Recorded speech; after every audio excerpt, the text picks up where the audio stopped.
Hare Krishna, Hare Krishna, Krishna Krishna, Hare Hare, Hare Rama, Hare Rama, Rama Rama, Hare Hare, Hare Krishna, Hare Krishna, Krishna Krishna, Hare Hare, Hare Rama, Hare Rama, Rama Rama, Hare Hare, Hare Krishna, Hare Krishna, Krishna Krishna, Hare Hare, Hare Rama, Hare Rama, Rama Rama, Hare Hare.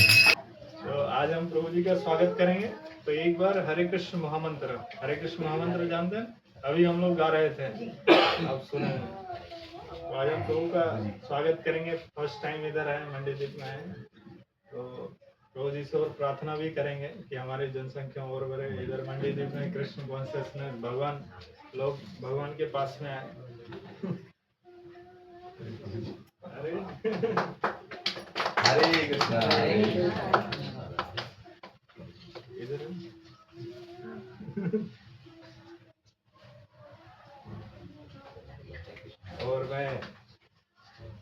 और मैं एक चीज आपको बाद में बताऊंगा। चलेगा? आपके लिए एक क्वेश्चन रहेगा कि प्रभु जी के साथ मैं इनको भी लाया हूँ, तो इनके बारे में परिचय मैं क्लास के बाद में दूंगा, तभी आपको आनंद आएगा। ठीक है? तो प्रभु जी का हम स्वागत करते हैं। एक बार हरे कृष्ण महामंत्र बोल के। हरे कृष्णा कृष्णा कृष्णा हरे हरे, हरे राम राम राम हरे हरे। हरे कृष्णा। प्रभु जी ने बहुत कुछ बोल दिया, लेकिन प्रभु जी हमसे बहुत आगे हैं, ब्रह्मचारी हैं, मंदिर में रहते हैं 24 घंटे। हम तो गृहस्थ हैं, परिवार के साथ सारी चीजें देखनी पड़ती है, तो मुश्किल होती होगी। तो अभी प्रभु जी ने जो आदेश दिया है, योग्यता तो नहीं है हमारी ऐसा बोलने की भगवत गीता के बारे में कुछ बोल पाए, लेकिन प्रभु जी का आदेश है। तो भगवत गीता में आज अध्याय 7 के बारे में हम देखेंगे। भगवत गीता अध्याय 7 हमारे जीवन में कहाँ असर डालता है। बहुत बहुत इंपॉर्टेंट श्लोक है, और इस श्लोक के माध्यम से हम अपनी स्थिति भी जान सकते हैं कि अभी हमारी स्थिति कहाँ पे है और हम किस पोजीशन में हैं। तो श्लोक इसमें आता है 7वें अध्याय में कि चतुर्विधा भजन्ते माम जना सुकृतो अर्जुना, आर्तो जिज्ञासु अर्थाति ज्ञानी च भरतर्षभ। इसमें भगवान कहते हैं, हे भरत श्रेष्ठ, 4 प्रकार के पुण्य आत्मा मेरी सेवा करते हैं, आर्त, जिज्ञासु, अर्थाति और ज्ञानी। तो अब यहाँ पे 4 प्रकार के लोग जो है वो भगवान की शरण में जाते हैं। हम भी उस 4 प्रकार में से एक हैं। तो हमारी स्थिति क्या है, हमें ये देखना चाहिए यहाँ पे। तो इसमें भगवान कह रहे हैं कि अर्थार्थी, आर्थ, जिज्ञासु, अर्थार्थी और ज्ञानी। तो 4 प्रकार के लोग जाते हैं भगवान की शरण में।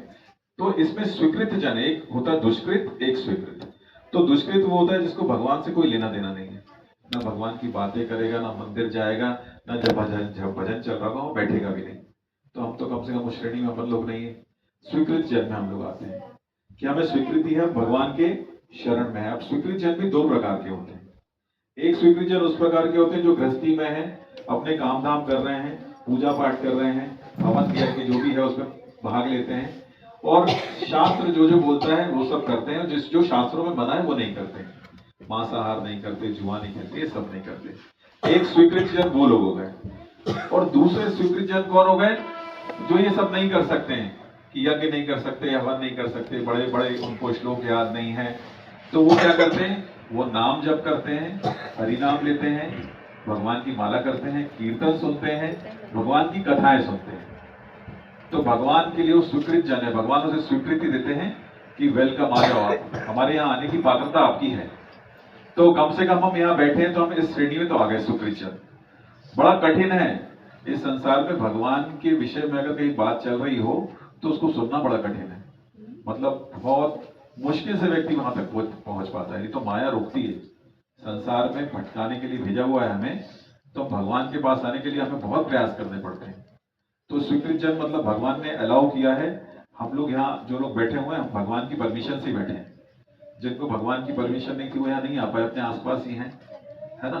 चाहते तो बहुत सारे लोग हो जाते हैं, लेकिन क्यों नहीं आ पाए, तो स्वीकृति नहीं है। तो यहाँ पे अब सबसे पहले हम देखते हैं कि इसमें बताया अर्थार्थी व्यक्ति जो भगवान के पास आता है। तो अर्थार्थी कौन व्यक्ति हो गया?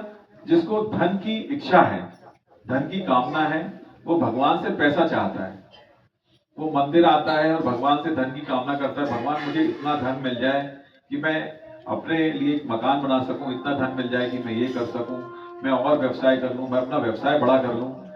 वो जानता है कि कहीं और मांगने जाएगा तो शायद ना मिले, लेकिन भगवान मुझे जरूर दे देंगे। तो भगवान की चौखट पे जाता है, लेकिन उसकी इच्छा सिर्फ धन मांगने की होती है कि मुझे धन के रूप में जो भी मिल जाए, मेरी धन संपत्ति बढ़ जाए, मेरा व्यवसाय बढ़ जाए। और निरंतर वो उस काम में लगा रहता है, उसको आता भी रहता है, तो फिर भी वो भगवान के पास जाता है। तो भगवान ऐसे लोगों को भी बुरा नहीं बोल रहे। भगवान कह रहे हैं चलो धन की इच्छा से है, लेकिन मेरे पास आ तो रहा है, धन की कामना जरूर कर रहा है, लेकिन आ रहा है, मांग रहा है। उसकी जिस दिन कभी तो इच्छा पूरी होगी, जब इच्छा पूरी होगी कभी तो वो इस तरफ आएगा भक्ति के मार्ग में। तो ये धन की कामना करने वाला व्यक्ति है, या पद की कामना करने वाला व्यक्ति है। किसी को चाहिए कि बहुत बड़ा मेरा साम्राज्य हो जाए, या किसी को लगता है कि मेरा व्यवसाय बढ़ जाए, मतलब सिर्फ उसको धन संपदा से मतलब है। जैसे इसमें हम एक उदाहरण ले सकते हैं ध्रुव महाराज का। ध्रुव महाराज जो थे, आपने ध्रुव महाराज की कथा सुनी होगी कि ध्रुव महाराज बचपन में अपने, उनके पिता राजा थे, उनकी गोद में बैठना चाहते थे, लेकिन क्या हुआ, जो उनकी सौतेली माँ थी उन्हें उसे ध्रुव महाराज को गोदी में नहीं बैठने दिया, हाथ पकड़ के उतार दिया। क्यों उतार दिया? वो सौतेले पुत्र थे। तो जब ध्रुव महाराज ने कहा कि मुझे क्यों उतार दिया माता, मुझे क्यों नहीं बैठने दे रही हो, तो उन्होंने कहा नहीं, तू नहीं योग्य नहीं है, तुझे अगर महाराज की गोद में बैठना है, तुझे दूसरा जन्म लेना पड़ेगा, मेरे कोख से पैदा होना पड़ेगा, मेरा बेटा बनेगा जब बैठेगा। अब ध्रुव महाराज नन्हे बालक थे, वो गोदी से उतरे, रोने लगे, अपनी माँ के पास गए, अपनी माँ को सारी कहानी सुनाई। तो माँ भी दुखी हुई, लेकिन माँ से ध्रुव महाराज बोलने लगे कि माता मुझे एक बड़ा, पिता से भी बड़ा राज्य चाहिए, है ना, पिता ने मुझे गोदी से उतार दिया है, मुझे पिताजी से भी बड़ा राज्य चाहिए। तो माँ समझाती है, माँ भक्त रहती है, माँ कहती है कि बेटा ये तो काम सिर्फ भगवान विष्णु कर सकते हैं, तुम जाओ जंगल में और तपस्या करो, भगवान से प्रार्थना करो। तो नन्हे बालक थे, लेकिन वो निकल जाते हैं, माँ उन्हें अलाउ करती, परमिशन देती है ना। आज के समय में तो माँ परमिशन नहीं दे पाएगी, मंदिर जाने की परमिशन मुश्किल से मिलती है, लेकिन माँ उनको अलाउ करती है। उनको रास्ते में नारद मुनि मिलते हैं, तो नारद मुनि पूछते हैं बालक ध्रुव से कि कहाँ जा रहे हो, तो वो अपनी सारी कथा सुनाते हैं। तो बोले अरे तुम छोटे नन्हे बालक हो, तुम चिंता क्यों करते हो, तुम मेरे साथ चलो, मैं महाराज से बात करता हूँ, है ना, तो मैं महाराज की गोदी में बैठना है, मैं बैठवाता हूँ। लेकिन ध्रुव महाराज कहते नहीं, अब मैं भगवान से ही प्रार्थना करूंगा कि भगवान मुझे जो है, मेरी समस्या क्या है मैं आपके सामने रखना चाहता हूँ, मुझे पिताजी से भी बड़ा राज्य चाहिए। तो नारद मुनि बहुत समझाते हैं, लेकिन जब देखते हैं कि बालक ध्रुव की बहुत इच्छा है भगवान की भक्ति करने की, तो फिर भगवान भी, नारद मुनि ही ध्रुव महाराज को मंत्र देते हैं कि ओम नमो भगवते वासुदेवा, इसका जाप करो, चतुर्भुज विष्णु भगवान का जो है ध्यान करो, तो तुम्हें दर्शन होंगे। तो उस समय ऐसा करने के बाद 6 महीने लगातार करने के बाद ध्रुव महाराज को भगवान के दर्शन होते हैं, भगवान दर्शन देते हैं। तो भगवान बोलते हैं कि क्या चाहिए तुम्हें, बताओ, तुम्हें तुम्हारे पिताजी से भी बड़ा राज्य मिल जाएगा। लेकिन जब भगवान प्राप्त हो जाते हैं तो ध्रुव महाराज का शुद्धिकरण मन का इतना हो जाता है कि वो कहते नहीं भगवान मुझे कोई राज्य नहीं चाहिए, भगवान का कुछ नहीं चाहिए, मेरी सारी कामना खत्म हो गई, आप मिल गए, मुझे शुद्ध भक्ति दीजिए, अपनी शरण में रखिए।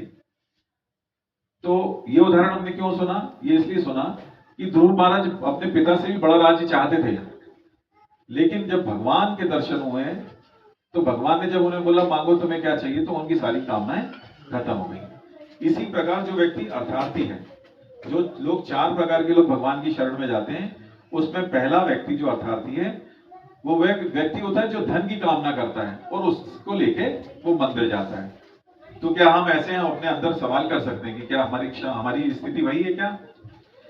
दूसरी श्रेणी आती है फिर आर्थ व्यक्ति की। आर्थ व्यक्ति, इसमें बताया ना, अर्थार्थी, आर्थ जिज्ञासु और ज्ञानी। अब आर्थ व्यक्ति कौन होता है? आर्थ व्यक्ति वो होता है जो जिसको शारीरिक पीड़ाएं होती है, दुख होता है, अपने दुख के निवारण के लिए भगवान के पास जाता है कि मैं इतने मंगलवार आ जाऊंगा, इतने बुधवार आ जाऊंगा, मेरी ये कामना पूरी हो जाए। कामनाएं रहती शारीरिक कष्ट उसको दुख होता है तब उसको भगवान की याद आती है। सुख होता है तो वो खैर भगवान के पास नहीं जाता है, सुख में भूल जाता है। लेकिन दुख होता है तो वो आप देखेंगे कि वो 17 मंगलवार और 21 शनिवार और सोमवार सब करने के लिए तैयार रहता है। तो यहाँ पे उसकी स्थिति क्या है? आर्थ वाली स्थिति है। वो अपने दुख को मिटाने की कामना से भगवान के पास जा रहा है। भगवान उसको भी अलाउ करते हैं, वेलकम करते हैं, आओ तुम आ तो रहे हो कम से कम मेरे पास। तो जब उसके दुख मिट जाते हैं, सुख की अवस्था आती है, तो भगवान को याद रखने की स्थिति उसकी नहीं होती, फिर उसके जीवन में दुख आता है। तो क्या हम उस श्रेणी में हम सोच सकते हैं? फिर तीसरी इसमें कैटेगरी आती है, तीसरी स्थिति आती है जिज्ञासु व्यक्ति की। जिज्ञासु व्यक्ति कौन होता है? जिज्ञासु व्यक्ति वो होता है जो ये जानना चाहता है कि मैं कौन हूं, मेरा जन्म क्यों हुआ, मेरी उम्र बढ़ रही है, भगवान ने मुझे क्यों भेजा है, और मेरा लक्ष्य क्या है जीवन का, आत्मा क्या है, शरीर क्या है, आत्मा की गति क्या है। वैसे ये तो सभी लोग जानते हैं कि हम शरीर नहीं है, हम आत्मा है ना। लेकिन इसको ज्यादा देर तक इसको नहीं ठहर पाते इस चीज पे। थोड़ी सी पीड़ा होती है तो अपने आप को उनको पता लगने लगता है भाई हम शरीर ही हैं। आत्मा अपने आप को समझना बड़ा कठिन है, टफ है। और आत्मा अमर है, अजर है, अविनाशी। भगवान बोलते हैं ममेवांश जीव लोके, है ना। भगवान कहते हैं कि जीव मेरा अंश है, और जब हम भगवान के अंश हैं तो हम भगवान की तरह है। भगवान ही हमारा पोषण करने वाले, हमें हमारी देखरेख करने वाले हैं। हमें जीवन में जो मिलने वाला है, जब मिलने वाला वही देंगे। अभी कौन चाहता है उसके जीवन में कि उसको बुखार हो जाए, उसको कोई बीमारी हो जाए? कोई चाहता है क्या? लेकिन आती है। ऐसे ही सुख भी कोई नहीं चाहता, या बहुत चाहता भी तो उसके चाहने से नहीं आएगा, वो अपने आप भगवान उसकी परमिशन देते हैं। तो यहाँ बता रहे हैं कि जिज्ञासु व्यक्ति कौन है? आर्थ व्यक्ति जो धन चाह रहा है, अर्थात आर्थ व्यक्ति जो स्वास्थ्य की कामना से भगवान के पास जा रहा है। और जिज्ञासु व्यक्ति वो है जो जिज्ञासा करता है कि भगवान कौन है, मैं क्या हूँ, मेरा रिश्ता क्या है, स्वर्ग क्या है, नरक क्या है, और गोलोक क्या है, भगवत गीता क्या बोलती है, पुनर्जन्म होता है क्या, मेरे प्रारब्ध क्या है, ये सब जानने की जिज्ञासा रखने वाला व्यक्ति जिज्ञासु कहलाता है। तो यहाँ पे हम बोल सकते हैं कि जिज्ञासु की श्रेणी में हम, एक उदाहरण आता है जिज्ञासु की श्रेणी का। आर्थ में एक उदाहरण आर्थ वाला हम बोल रहे हैं। आर्थ में एक उदाहरण हम उत्तरा का भी ले सकते हैं, माता उत्तरा का। क्योंकि उत्तरा के गर्भ में जब प्रहलाद महाराज थे तो वहां पे क्या स्थिति थी? जब अश्वत्थामा का बाण चला, उत्तरा के गर्भ में पहुंचा, परीक्षित महाराज गर्भ में थे, पहुंचा तो कितना कष्ट था। लेकिन उनको पता था उनके जो पांडव है महारथी हैं, लेकिन उनने किसी से मदद नहीं मांगी। उन्हें मदद किससे मांगी?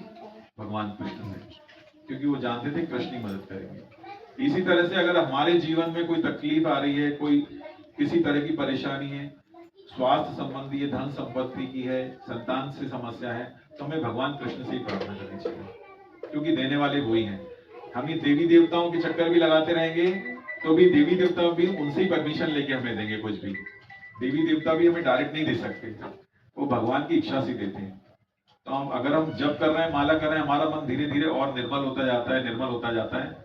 और एक अवस्था आती है कि हमें ये एहसास हो जाता है जप करते करते करते कि हम जो चाह रहे हैं भगवान उसका ध्यान रख रहे हैं, और हमारे लिए जो अनुकूल है वही परिस्थिति हमें मिलेगी। हमें कोई ऐसी परिस्थिति नहीं मिलेगी जो हम सहन नहीं कर सकते।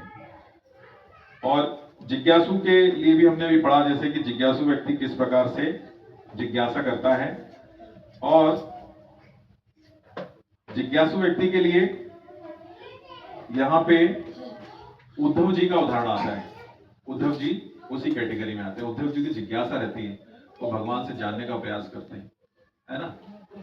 उद्धव जी कहते हैं भगवान से एक बार कि उनको, उद्धव जी को भी एक तरह का भाव आ जाता है कि मैं सबसे बड़ा भगवान का मैं ही भक्त हूँ।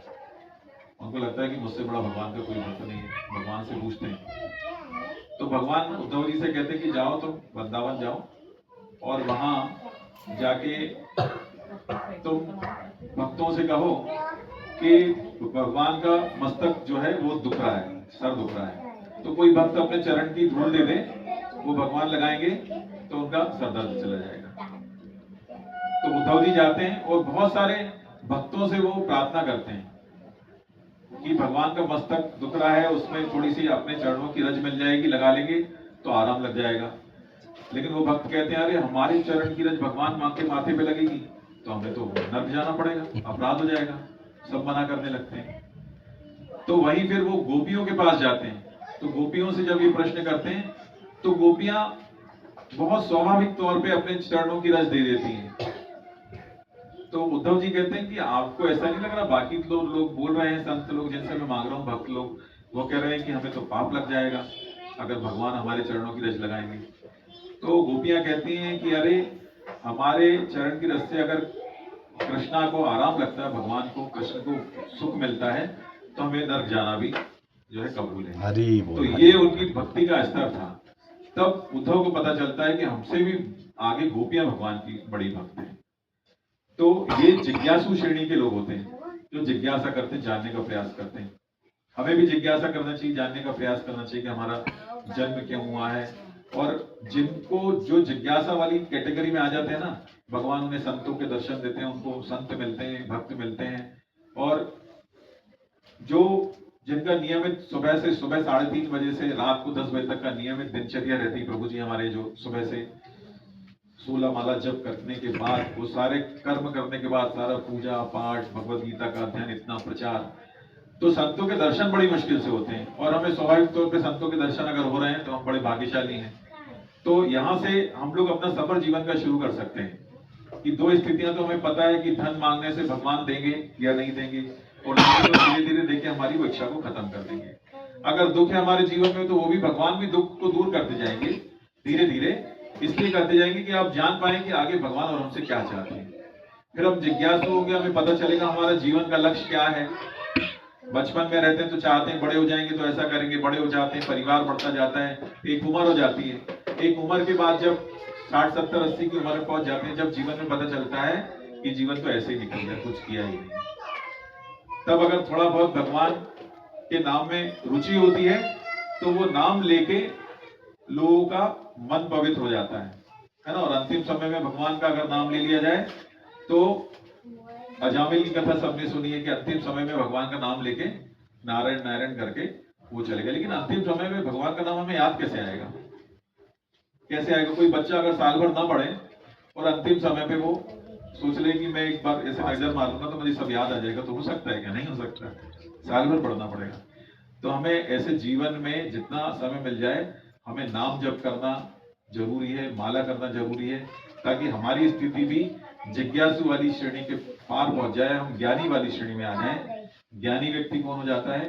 जो ये जानता है कि सब कुछ भगवान के हाथ में, मैं भगवान का हूँ, भगवान मेरे हैं, और भगवान जो कुछ करेंगे अच्छा करेंगे। भगवान कभी हमारे साथ गलत नहीं करेंगे। आज जो भी हमारी परिस्थितियां हैं भगवान सब जानते हैं। जैसे एक छोटा बच्चा है, माँ जब उसको नहलाती है तो माँ उसको रगड़ रगड़ के नहलाती है, रगड़ रगड़ के छोटे बच्चे को, है ना, पत्थर से रगड़ेगी, कहीं घिस के आ गया, काला लग गया तो उसको निकालेगी। क्या वो माँ नहलाने से पहले बच्चे की परमिशन लेती कि मैं आज तुझे रगड़ रगड़ के नहलाऊंगी? नहाएगा क्या? कोई मानेगा? बच्चा भग जाएगा वहां से। लेकिन माँ क्यों नहला रही है? ऐसे उसको साफ सुथरा देखना चाहती है। माँ नहीं चाहती मेरा बच्चा गंदा दिखे। तो ऐसे ही अगर हमसे कुछ अपराध हुए हैं तो भगवान भी हमें ऐसे ही रगड़ते हैं। हमारे जीवन में दुख आता है, तकलीफें आती हैं, भगवान चेक करते रहते हैं, हमें उस बच्चे की तरह रगड़ रहे होते हैं, साफ करते हैं, निर्मल करते हैं। और जब दुख आता है तो लोगों को पहचान होती है कि भगवान है।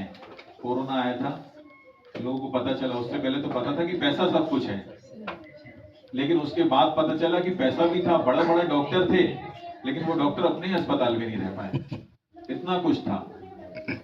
तो क्या उस समय किसी को एहसास हुआ कि पैसे से हम कुछ बचा सकते हैं अपने आप का जीवन? नहीं बचा सकते। देखिए, अस्पताल में भी एक मंदिर बना दिया जाता है, वो डॉक्टर भी बोलता है कि हमारे भरोसे मत रहो, हम जो कर रहे हैं वो हम नहीं जानते, हम क्या कर रहे हैं, कितना कर सकते हैं, भगवान के भरोसे रहो। तो जो दूसरी श्रेणी बताई थी आर्थ वाली, वो यही थी कि हम अपने दुखों की समस्या के लिए भगवान से प्रार्थना करें। अगर वो दुख दूर करने वाले हैं, दुख देने वाले हैं, तो दुख दूर करने वाले भी हैं। और हमारे जीवन में प्रत्येक उतार चढ़ाव का कोई ना कोई निमित्त है, कारण है, उससे हमारा शुद्धिकरण होता है। तो ये पूरा श्लोक हमें यही बताता है कि अगर हम भगवान का स्वीकृत जन है, हमें भगवान ने स्वीकृति दी है भक्ति करने की, तो हमें माला करनी चाहिए, भगवान की कथाएं सुननी चाहिए, भगवान की कथा सुनने के साथ कीर्तन सुनना चाहिए, कहानी सुनना चाहिए।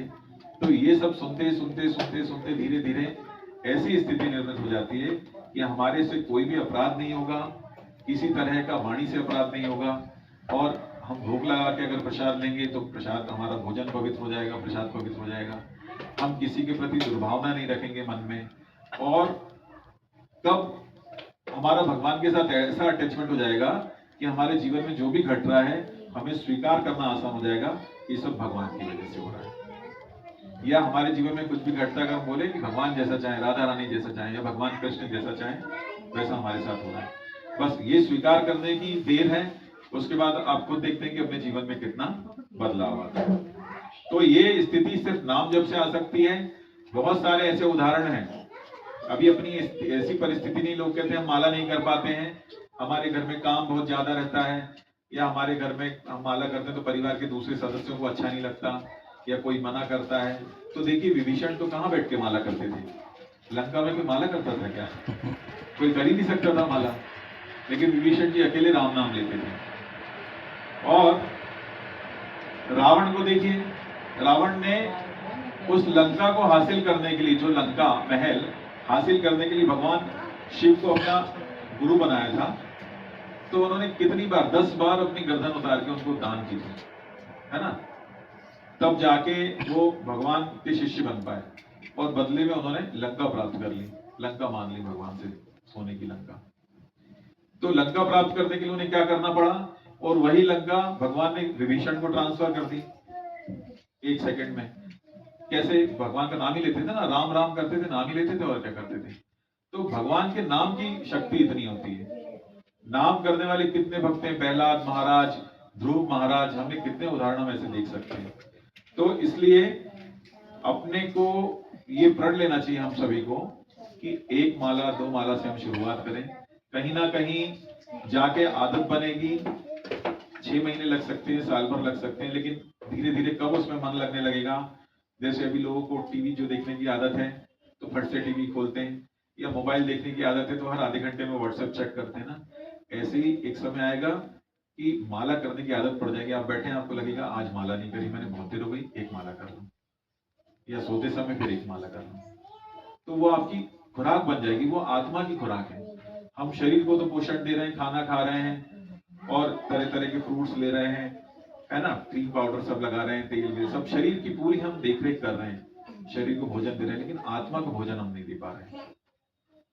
तो प्रभु जी एक उदाहरण बताते हैं कि अगर एक सोने के पिंजड़े में एक पंछी रखा है, और अगर हम पिंजड़ा चमकाते रहें, पिंजड़े को पॉलिश करते रहें, धोते रहें, और पंछी को कुछ खाने, ऐसे ही आत्मा संतुष्ट नहीं होगी तो हम लोगों को भी सुख नहीं मिलेगा, शांति नहीं मिलेगी।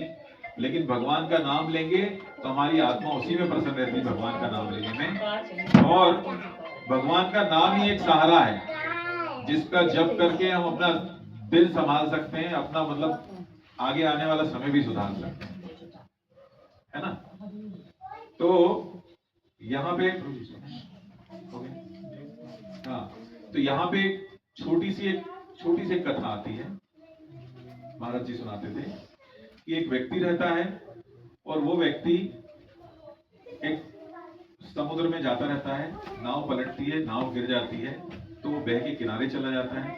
किनारे जाने के बाद उसको वहां कुछ लोग मिलते हैं, वो पकड़ के अपने गांव में ले जाते हैं, आदिवासी लोग। और वो आदिवासी लोग सोचते हैं कि उसको नहला धुला के तैयार कर लेते हैं। वो व्यक्ति सोचता है कि ये मुझे काट के और बलि चढ़ा देंगे, लेकिन नहीं, ऐसा नहीं होता। उसको कपड़े वपड़े पहना के, सजा धजा के उसे राजा बना देते हैं, और उससे बोलते हैं कि आप हमारे राजा हो और मैं आपका मंत्री हूं। वहां कबीले में एक पढ़ा लिखा व्यक्ति होता है, वो बोलता है मैं आपका मंत्री हूं, जो बोलोगे मैं आपकी इच्छा पूरी करूंगा। तो ये व्यक्ति जो वहां गया था, जिसको राजा बना दिया गया था, तो ये व्यक्ति जो मांगता है, बोलता है मंत्री भोजन मेरे को ये खाना है, मंत्री मुझे ये वाले फल खाना है, या मंत्री मेरे लिए नए कपड़े लाओ, सब पूरा होता रहता है, उसकी सारी ख्वाहिश पूरी होती रहती है। अब ये सब इच्छा चलती रहती है, महीने 2 महीने 4 महीने निकल जाते हैं। एक दिन मंत्री से उसके मन में आता है, पूछूं ऐसा कब तक चलेगा। तो मंत्री से पूछता है, मंत्री ये मुझे तुमने राजा बना दिया है, लेकिन ऐसा कब तक चलेगा, क्या होगा। तो जब मंत्री बताने वाला होता है कि देखिए आप हमारे राजा आज हैं, लेकिन आने वाले समय में अभी आप जो मांगोगे सब आपको मिलेगा, लेकिन आने वाले समय में वो इतना बोलता है लेकिन राजा सुनने को तैयार नहीं रहता, बोलता बस बस ठीक है, मैं राजा हूं ना, मेरी सारी इच्छाएं पूरी करो। ऐसी इच्छाएं पूरी होती रहती हैं। वो खूब घूमता है, जब उसका मन होता है बोलता है मुझे पालकी लगा के पूरे गांव में घुमा दो, सब जगह घुमा देते हैं। एक साल खत्म होता है, जब जैसी साल खत्म होता है वो उठता है तो देखता है उसके हाथ बंधे हुए हैं, ऐसे उसको बांध के रखा हुआ है। तो वो पूछता है मंत्री मुझे बांध क्यों रखा है? तो बोले हमारे यहाँ नियम है कि सिर्फ 1 वर्ष के लिए हम राजा बनाते हैं, कोई मिलता है, उसके बाद हम उसको यहाँ से उठा के और दूसरा उधर दूर टापू उस पर जाके पटक देते हैं। वहां ना कोई खाने की व्यवस्था है, ना पानी है, कुछ नहीं। इसको भी उठा के वहां पटक देते हैं, कुछ समय के तक रहता है, क्योंकि उसने कुछ साल भर मस्ती करी, कुछ सोचा नहीं ज्यादा, तो उसकी मृत्यु हो जाती है महीने 2 महीने। ये उदाहरण का एक हिस्सा खत्म होता है। दूसरा उदाहरण का हिस्सा आता है कि एक दूसरा व्यक्ति होता है थोड़ा समझदार, भक्त जैसा। वो व्यक्ति भी जब परिस्थिति में पड़ता है, वो भी ऐसे ही समुद्र में जाता है, नाव पलटती है, उसको भी वैसे ही किनारे लग जाता है बेहोश होके। वैसे ही कबीले वाले उठा के ले जाते हैं उसे अंदर गांव में, वैसे ही उसको नहला धुला के राजा बना देते हैं। वो भी डर जाता है कि मेरी बलि चढ़ा देंगे, उसको राजा बना देते हैं। उसको भी बोलते हैं कि हम मंत्री हैं, आप जो मांगोगे सब मिलेगा। खूब सेवा करते हैं, हाथ पैर दबाना, खाना पीना, जो मांगता है सब मिलता है। अब 2-3 महीने निकल जाते हैं, तो वो व्यक्ति थोड़ा भक्त किस्म का था। वो सोचता है, उसके मन में प्रश्न आता है कि ऐसा मेरे साथ कब तक चलेगा। मंत्री से पूछता हूं, तो मंत्री को बुला के पूछता है मेरी कब तक तुम लोग ऐसी सेवा करोगे, राजा बना दोगे, अचानक बना दिया और जो मांग रहा हूं वो दे रहे हो, तो ऐसा कब तक होगा? तो बोले बस अभी 1 साल तक होगा। तो बोले मुझसे पहले भी कोई राजा था क्या यहाँ? तो बोलते हैं हाँ था, एक आया था व्यक्ति ऐसे आपकी तरह, हमने उसे राजा बना दिया था। बोले उसका क्या हुआ? बोले 1 साल तक राजा ना, जो मांगता था देते थे, और उसके बाद हमारे यहाँ का नियम है कबीले का कि 1 साल के बाद हम उस व्यक्ति को उठा के वो दूर टापू में पटक देते हैं। वहां कोई व्यवस्था नहीं, कुछ नहीं है, मर जाता है व्यक्ति 1-2 महीने में। अब ये व्यक्ति समझदार था, भक्त था, माला करता था, उसका दिमाग चला कि कुछ तो करना होगा। तो वो बोलता है मंत्री 10-15 सिपाही लो, अपन उस टापू पे चलते हैं जहां तुम छोड़ के आते हो ना, वहां चलते हैं।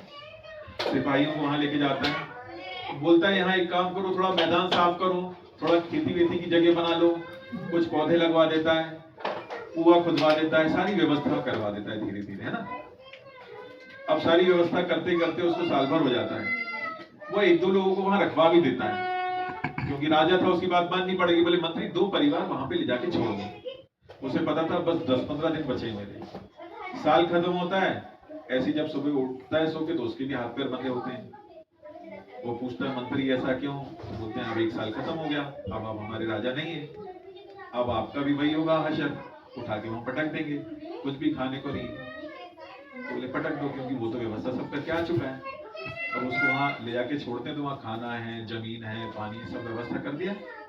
तो सब व्यवस्था कर दिया, तो उसका जीवन वहां आसान हो गया, है ना। अब इस कथा से हम क्या सीख रहे हैं, इस कहानी से हम क्या सीख रहे हैं? महाराज कहते हैं इस कहानी से हमें सीखना है कि हमारा ये एक जीवन जो है, ये 1 वर्ष जैसा ही है। हम बचपन से बड़े हुए, खा रहे पी रहे, हम भी राजा की तरह रह रहे हैं। जब माता पिता के घर में थे, राजा महाराजा की तरह रहते थे। खूब मम्मी कपड़े धुला के और जो खाना चाहिए वो खिला रही, तैयार कर रही। बड़े हुए तो अपने हाथ से करने लगे, और बड़े हुए बच्चे हुए तो बच्चे बड़ों की सेवा करने लगे। चल रहा है ना राजा की तरह जीवन। लेकिन 1 साल निकल जाएगा, फिर हमने आगे के लिए क्या जोड़ा? परलोक के लिए कुछ जोड़ा क्या? नहीं जोड़ा ना। हमें वहां क्या मिलेगा? कोई व्यवस्था ही नहीं। अगर आज हमारा माला जप हो रहा है, भगवत गीता हम पढ़ रहे हैं, भागवतम पढ़ रहे हैं, संतों के दर्शन कर रहे हैं, तो हमारे पास कुछ एकत्रित हो रहा है, कुछ पूंजी, ऐसी पूंजी पुण्य के रूप में जो अगले जीवन में हो सकता है किसी ऐसे घर में जन्म हो जहां शुरू से भक्ति करने को मिल जाए। किसी धनवान परिवार के घर जन्म हो रहा है, किसी भक्त के घर जन्म हो रहा है, तो वहां से हमारे जीवन का सफर आसानी से शुरू हो जाता है। तो ये नहीं सोच सकते हम कि भाई हम अगर इस जन्म में भक्ति कर रहे हैं, माला कर रहे हैं, तो उसका कुछ फल मिलेगा कि नहीं मिलेगा। ये कहानी हमें बताती है कि हमें फल मिलता है ना। अगर अभी हम कोई डॉक्टर है, अगर वो डॉक्टर या इंजीनियर है, IAS ऑफिसर है, कलेक्टर है, उसकी मृत्यु हो जाएगी, अगला जन्म होगा, तो फिर उसको के जीवन से ही पढ़ना पड़ेगा, है ना। ऐसा थोड़ी डॉक्टर की डिग्री काम आएगी। लेकिन ये नाम जब ऐसा है, माला ऐसी है कि आपने अगर 100 माला कर ली तो अगले जन्म में 101 से ही शुरू होना है, 1000 माला कर ली तो 1000 अगले जन्म में वैसे ही शुरू होना है। तो हमें पूरा वातावरण वैसा मिलेगा भक्ति का, जो अभी हमारी इच्छा है और नहीं मिल पा रहे हैं। हम नाम ले रहे हैं, जप कर रहे हैं, संतों की सेवा कर रहे हैं, कोई आ रहा है संत तो उसको प्रसाद खिला रहे हैं, उसको माला पहना रहे हैं, उनका स्वागत कर रहे हैं। तो ये भी हमारे लिए एक ऐसी चीज है जो हमें आगे आने वाला जन्म हमारा प्रशस्त करती है। तो बस सभी लोगों से प्रार्थना है कि जब जरूर करें, नाम जब जरूर करें, माला करें, और किसी मार्गदर्शन की जरूरत हो तो प्रभु जी हमारे शिक्षा गुरु हैं, है ना। इनके माध्यम से हमें बहुत कुछ रास्ता अभी भी जानने को मिलता है गृहस्थ जीवन में, क्योंकि गृहस्थ जीवन तो ऐसा है कि उसमें बहुत सारी चीजें रहती हैं, उसके बाद मौका मिल पाता है भक्ति करने का।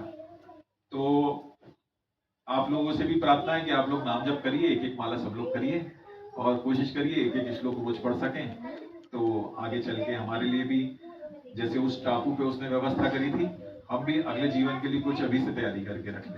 हरि हरे कृष्ण हरे राम राम हरे हरे, हरे कृष्णा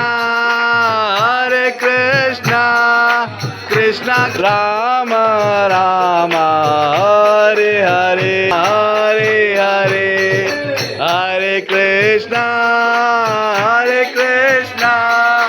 कृष्णा कृष्णा हरे हरे, कृष्णा कृष्णा हरे हरे, हरे राम हरे राम, हरे राम हरे राम, राम राम हरे हरे, हरे राम, राम राम हरे हरे, हरे हरे राम हरे राम, राम हरे कृष्णा कृष्णा कृष्णा हरे हरे, हरे राम राम राम हरे राम, राम राम हरे हरे, हरे कृष्णा कृष्णा कृष्णा हरे हरे, हरे राम राम हरे, हरे कृष्णा कृष्णा कृष्णा हरे हरे, हरे राम कृष्णा कृष्णा हरे हरे,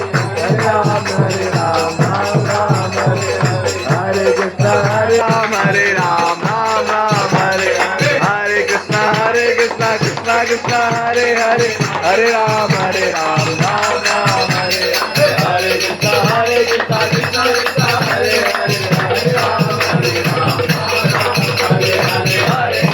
हरे कृष्णा कृष्णा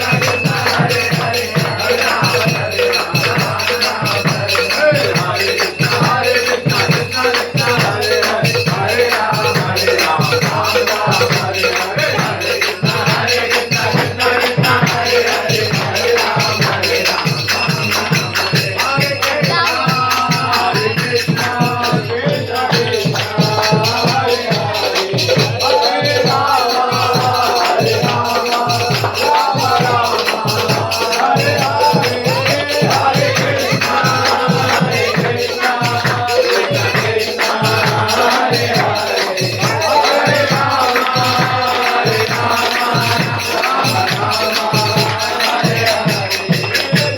कृष्णा हरे हरे, हरे राम हरे राम राम राम हरे हरे, हरे कृष्णा कृष्णा कृष्णा हरे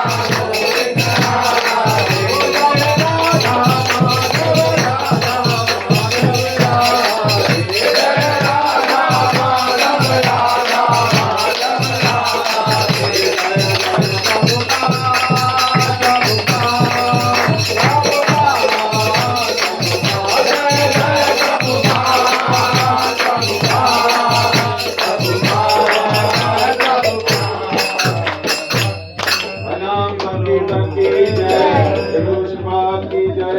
आज के आनंद की जय।